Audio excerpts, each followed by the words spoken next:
Je me présente, je m'appelle Clémentine Simon, j'habite Sarian. Ça fait longtemps que je connais les sœurs Carmélites, messagers de l'Esprit Saint.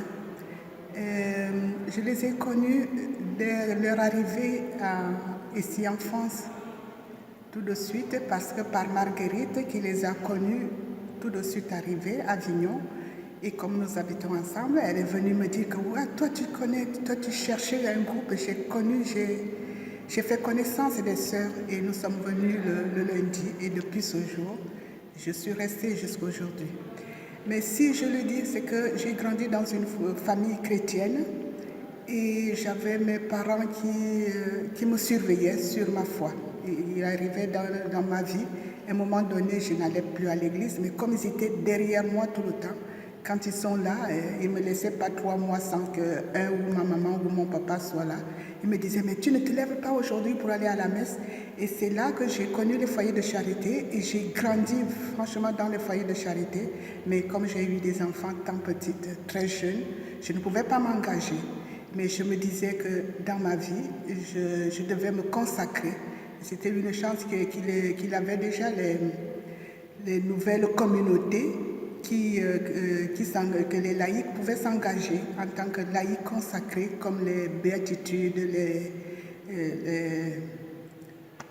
la communauté de l'Emmanuel. Mais je visais juste toujours la communauté de l'Emmanuel, parce qu'ils étaient proches du foyer.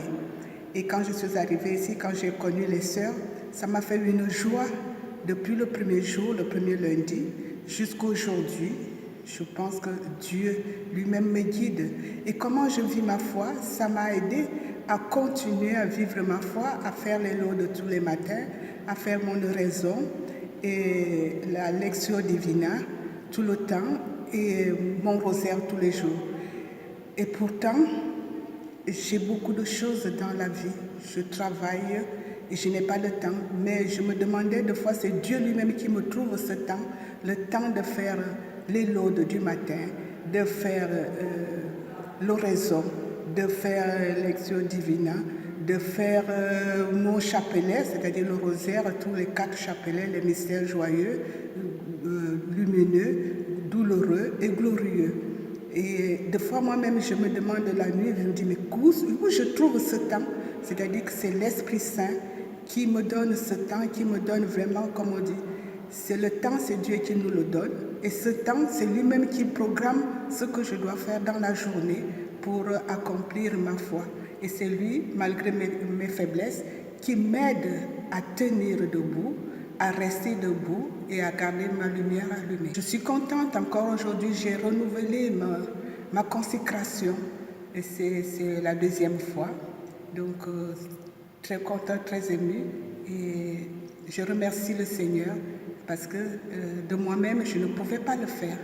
C'est sa grâce, son Esprit Saint qui me l'inspire de le faire, puisque je suis faible et je ne connais rien, mais c'est lui qui me donne toutes ses forces, tout ce courage. Merci pour les sœurs, merci pour les frères, merci pour cheminer avec nous, avec Marie, Notre-Dame du Mont-Carmel, qui est là toujours comme au pied de la croix pour nous aider à avancer, à nous dire aussi toujours, comme aux noces de Cana, faites tout ce qu'il vous dira. Grâce à ça, qu'elle me dit tous les jours, quand je n'ai pas de force, elle me soulage, mais elle me dit, faites tout ce qu'il vous dira, c'est-à-dire faites ce que le Seigneur me dit de faire aujourd'hui. Donc je me lève et je prends mon courage et je fais ma prière. Merci.